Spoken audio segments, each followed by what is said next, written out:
불교를 믿는 목적이 있는데 그 목적을 해탈이라고도 하고 성불이라고도 합니다.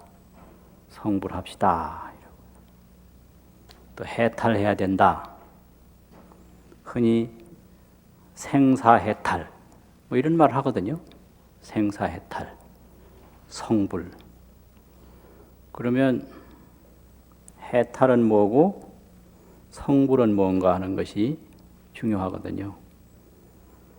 근데 이렇게 해탈이라는 말이 있고 성불이라는 말이 있게 된 것은 불교의 오랜 역사에서 성립이 됐습니다. 해탈은 저 남방권에서 계속 믿고 있는 흔히 소승불교라고 하는 남방불교거든요. 남방불교의 목적이 해탈이에요. 그리고 성불은 대승불교라고 하는 북방불교, 중국, 한국, 일본 이런 그 북방불교에서 말하는 것이 성불입니다. 그러면 이 해탈과 성불의 차이점을 이제 보기 위해서는 그 해탈 이전의 문제, 그 성불 이전의 문제가 필요해요. 왜 해탈을 해야 되는가? 윤회를 한다는 거죠. 윤회. 그래서 해탈이라고 하는 것은 윤회로부터 해탈입니다. 윤회. 윤회 없는 해탈이 없죠. 그래서 윤회라고 하는 것은 속박이다, 얽혔다 이거예요. 얽혔다. 무엇에 얽혔느냐? 집착에 얽혔다. 집착. 그래서 해탈이라고 하는 것은 응무소착. 집착하는 바가 없는 게 해탈이에요. 무소착. 집착하는 바가 없는 게 해탈이다. 그런데 그 해탈을 하기 전 윤회 과정에는 인과법인데요, 인과. 그래서 이제 인과의 그 과정에서 살아가고 있는 세계가 윤회 세계입니다. 그래서 이제 인과라고 하는 것은 좋은 일을 하면 좋게 되고 좋은 일을 안 하면 안 되고 이런 건데 그 인과의 세계, 윤회의 세계에서 가장 좋은 세계가 생천이에요. 천상에 나는 거. 그래서 이 세속적인 불교 목적 중에 하나가 생천입니다. 천상에 가서 태어나는 겁니다. 생천. 그리고 해탈이에요. 그래서 제가 불자는 내 생에 생천하는 거고 출가 비구 비구니는 해탈하는 거고 그게 초기 불교의 아주 목적입니다.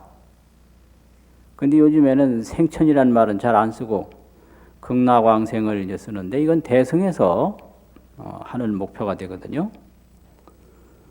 그럼 이 좋은 일 해서 천상 가는 게 이게 어떤 의미가 있느냐 그러면 나쁜 일 하면 지옥 간다 이러잖아요. 이게 육도 윤회 아닙니까? 원멸 사생육도 법계유정 이러잖아요. 사생육도 법계유정. 이게 육도 윤회란 말이에요. 그럼 제일 나쁜 곳이 지옥이고 제일 좋은 곳이 천상이란 말이에요. 그래서 이제 천상, 지옥. 이게 이제 좋은 게 세 군데, 나쁜 데가 세 군데가 육도라 이렇게 되고 6가지로 왔다 갔다 한다. 그러면 이게 무슨 의미가 있느냐? 이게 전부 밖으로부터 오는 거예요, 이게. 지옥도 밖으로부터 오고, 천상도 밖으로부터 오고. 그래서 전부 이게 지옥도 밖의 환경에서 얻어지는 거거든요. 천상도 저 나를 둘러싸고 있는 밖의 환경에서 얻어져요.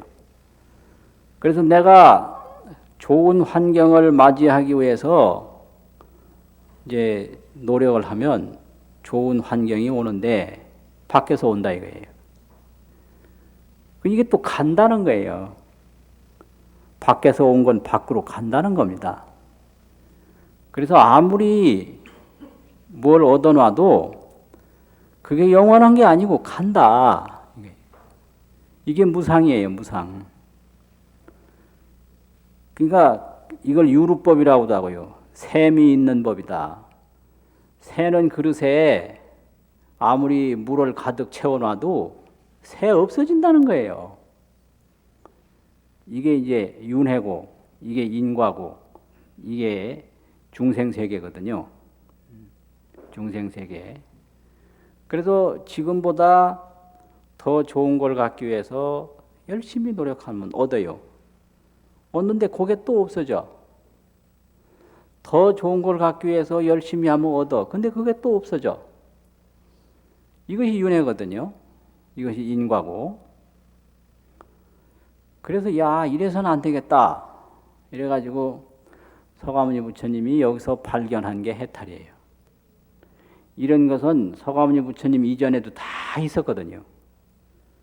그래서 가장 높은 데 태어나는 게 비상비비상천이라고, 비비상비비상천에 비상비비상천에 올라가는 게 그게 천상에 가서 태어나는 건데 거기까지 가신 거예요, 부처님이.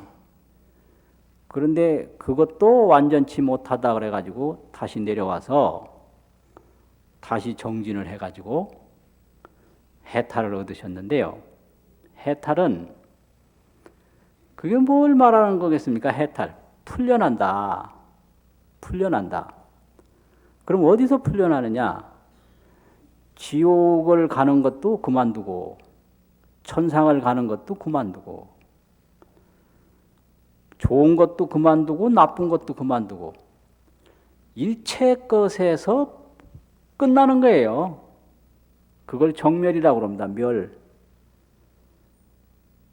이게 해탈이에요. 그래서 그 초기경전에서 해탈을 네 구절로 이제 묶어놓은 내용이 있는데요. 첫 번째가 아생은 이진이라 나의 태어남은 끝났다. 이렇게 시작을 돼요. 태어나면 또 죽으니까요. 범행은 일입이라 내가 할 일은 다 했다. 소작은 이판이라 내가 만들 건 다 만들었다. 불수후유라 다시는 내 생을 받지 않는다. 이게 해탈입니다. 안 태어나는 거예요. 좋은 것도 구하지 않고 나쁜 것도 안 구하는 거예요. 구하지 않으면 그게 자유고 구하지 아니하면 그게 평화고 구하지 아니하면 윤회는 끝나는 거예요. 그 모든 이 되풀이 되는 게 구하는 데서부터 시작이 되거든요. 그럼 요거 하나 구하면 거기서 끝나면 되는데 다른 걸 또 구해요. 그러니까 이거는 할 일을 다 못한 거죠. 이룰 것을 다 못 이루고 소작, 지어야 할 바, 이루어야 될 것은 나는 다 이루었다. 더 이상 구하는 게 없는 거예요. 이런 정신세계가 있어요. 전부 보면 구하기 위해서 살거든요. 왜 사느냐? 구하기 위해서 살아요. 근데 구함이 없는 삶, 그게 해탈이에요. 여러분 한번 살아보실래요? 예? 달마가 벽 보고 앉았다고 그러잖아요. 그것도 그걸 의미하는 거예요. 구함이 없는 삶을 상징적으로 보여준 거예요. 구하려면 전부 앞을 보고 나가야 되잖아요. 달려라 달려. 앞을 보고 달려라. 비켜라 비켜. 가로막지 말아라. 이래야 되는 거 아닙니까? 그런데 해탈이라고 하는 삶은 구함이 없는 삶을 산다. 무소착, 집착하는 바가 없다. 이거예요. 왜 그러냐? 구하면 그게 또 없어져요. 또 구해요. 구하면 또 없어져요. 또 구해요. 영원히 구하는 거예요. 영원히 윤회를 벗어나질 못해요. 영원히. 그럼 멈춰야 돼요. 멈춰라. 나의 생은 끝났다. 이진. 이미 다 했다. 멋있는 거예요, 진짜. 그 인간의 정신세계가 여기까지 갈 수 있다는 거예요. 엄청난 겁니다, 이게. 여기서 멈춘다. 범행은 이름이라 범행은 이제 공덕행, 좋은 행, 수행을 말하는데 수행은 이미 성립이 됐다. 멈춘다. 좋은 것에도 너무 집착하면 그것도 묶이는 거예요. 좋다고 너무 탐하지 말아야 돼요. 좋다고. 또 할 일은 다 했다. 불수후유라. 다음 생은 안 받는다. 그게 해탈이거든요. 그런데 이렇게 되는 이유가 어디서 어떤 관찰에서부터 시작이 되느냐? 무아거든요. 무아. 그럼 무엇을 위해서 지금까지 구했는가? 뭘 위해서 영화를 구하고 뭘 위해서 성공을 구하고 무엇을 위해서 그 열심히 찾아서 헤맸을까요? 그것들 아시죠? 뭘 위해서 그랬는지 모르세요? 나 자신을 위해서 그랬거든요. 나 자신을 위해서. 근데 이게 망상이었어요.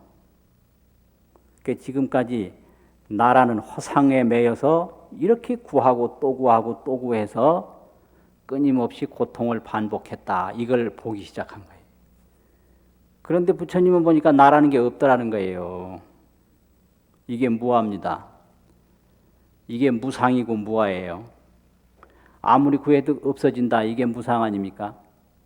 그럼 뭘 위해서 구했나? 나를 위해서 구했는데 나를 가만히 들여다보니까 나라는 게 없더라는 거예요.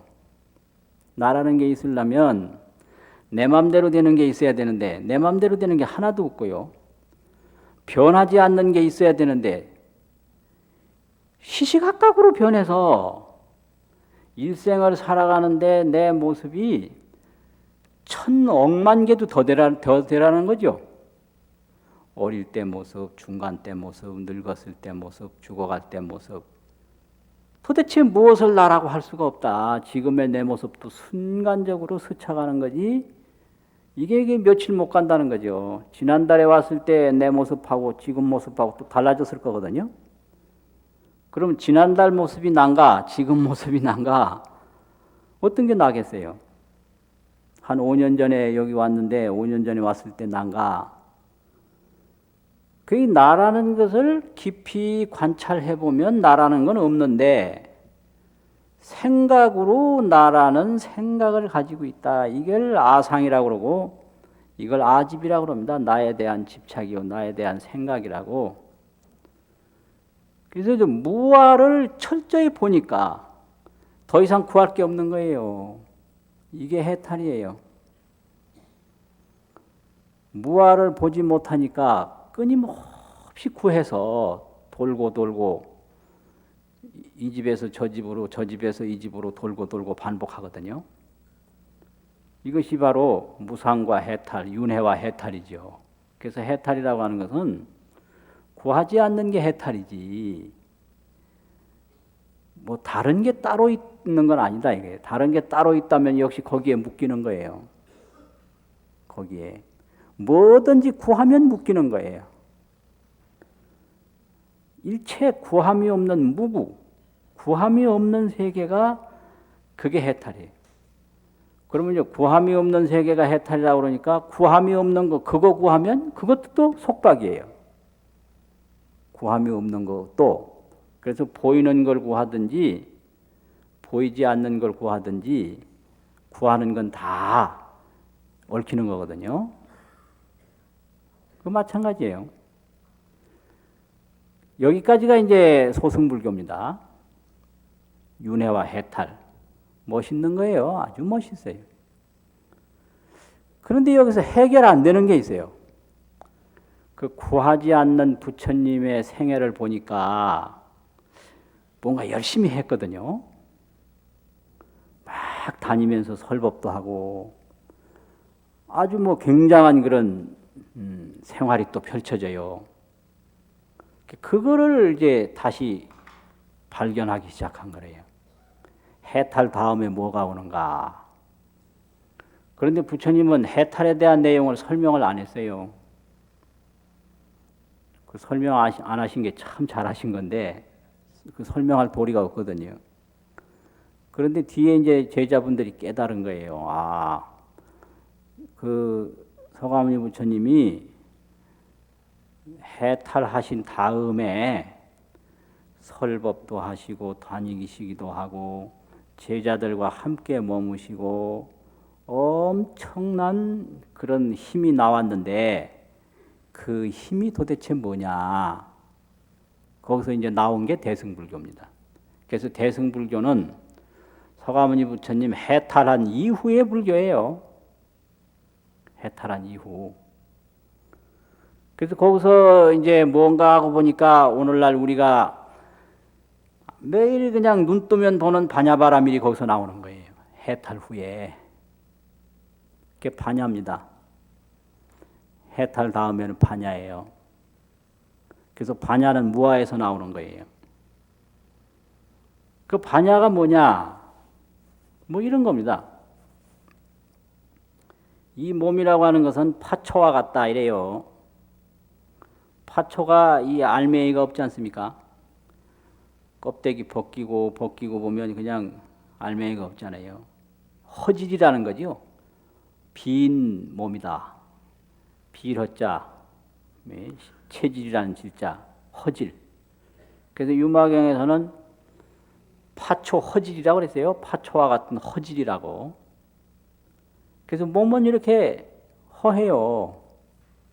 부실해. 그리고 생각을 가지고 사는데 생각은 이게 얼마나 이 생각이 일어났다 저 생각이 일어나고 저 생각이 일어났다 이 생각이 일어나고 어릴 때 생각 다르고 젊을 때 생각 다르고 늙었을 때 생각 다르고 도대체가 이게 믿을 수가 없어요. 허망해. 그래서 몸은 헛개비와 같이 환과 같고 생각은 아주 아지랭이와 같이 허망한데 거기서 지혜를 얻는다는 거예요. 이게 성불이에요. 거기서. 그러니까 이걸 육체 이것만 보면 완전히 이건 헛개비고 파초고 아지랭이와 같은 거예요.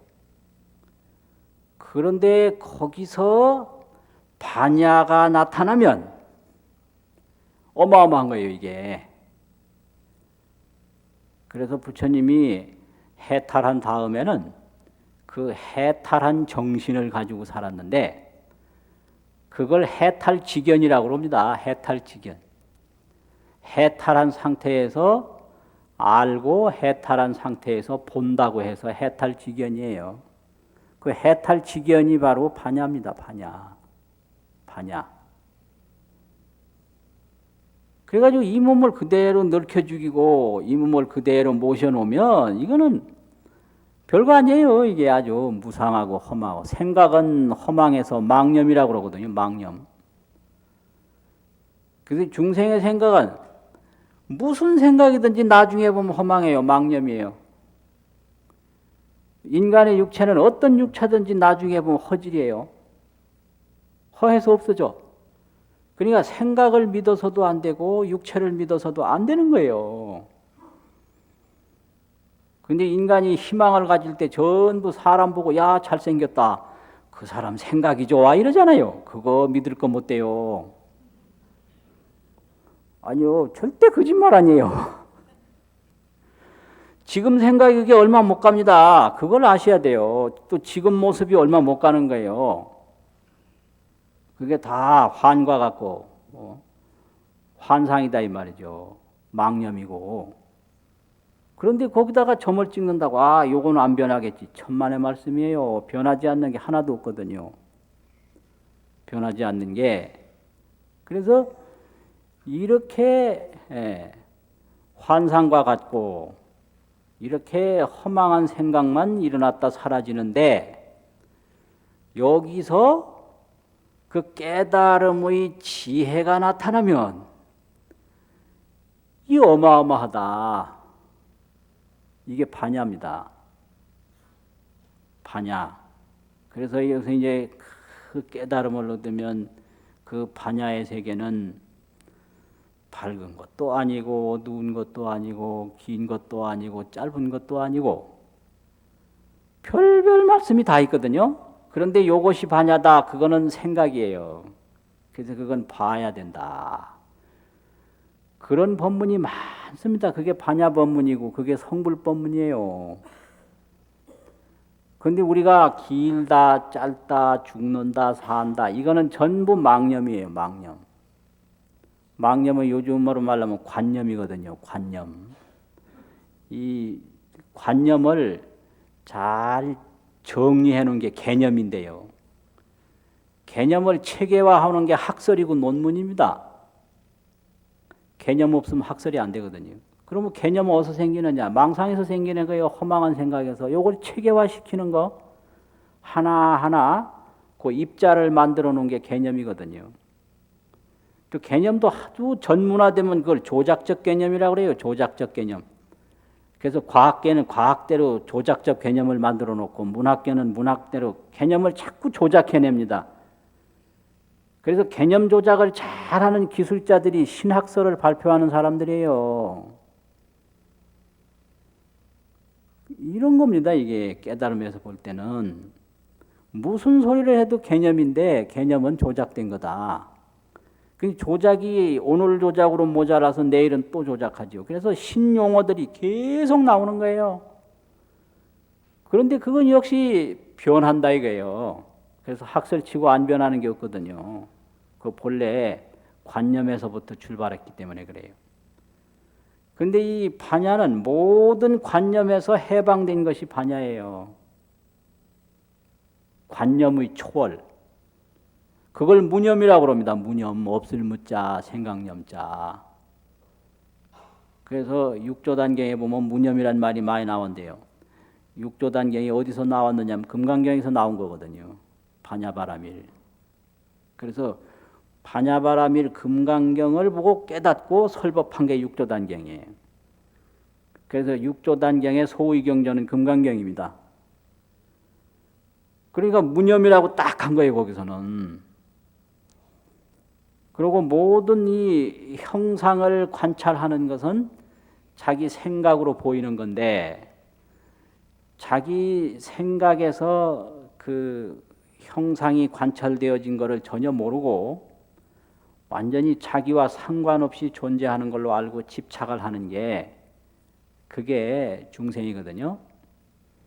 그래서 금강경에서는 무념이란 말은 없는데 이 일체상 정명제불이라고 그랬어요. 일체상을 떠날 때 부처다 이렇게 설명을 했고 제상이 비상이면 적견열해라.